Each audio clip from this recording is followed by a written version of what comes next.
मुझसे एक शख्स ने सवाल किया, आपने वोट किसको देना है? मैंने कहा मेरी समझ में कोई बंदा नहीं आ रहा, जब आएगा तो वोट देंगे। कहने लगा वोट कौम की अमानत है। तो मैंने कहा कौम की अमानत बेईमान को दे दें।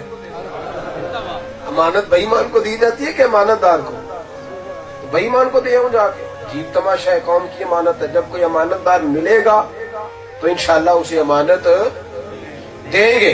याद रखो, अगर एक दिन भी शराबी से दोस्ती रही, अगर कुछ देर के लिए भी शराबी से राजी रहे, तो फिर इमाम हुसैन नाराज है।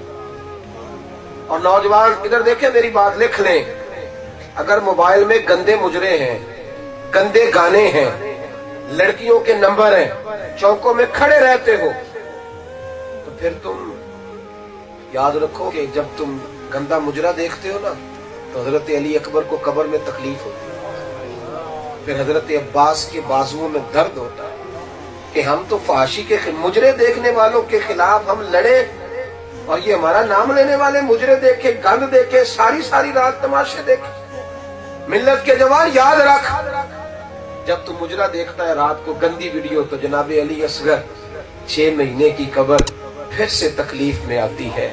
वो कहते हैं बदलते दीन को हमने संभाला था, ये कौम किधर चली गई? जब तू शराबियों के पास बैठता है और उनके साथ तस्वीरें खिंचवाता है, तो याद रखना सुबह कयामत इमाम हुसैन का हाथ और तेरा गिरबान हो जाए। इसको इमाम हुसैन को तेरी देख की कोई जरूरत नहीं, तेरे लंगर की कोई आदत नहीं, वो तो जन्नत के मालिक व मुख्तार है। अपने आप को सवारे, रसूमात से बाहर आए।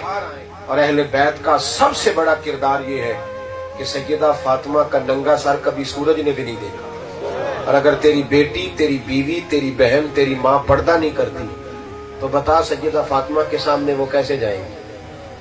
कैसे जाएंगी? इस्लाम की बेटियां मुकद्दस होती हैं, पाक होती हैं, और पाक चीजें गुलाफ में होती हैं। कुरान पाक है तो गुलाफ के अंदर है, काबा पाक है तो गुलाफ के अंदर है।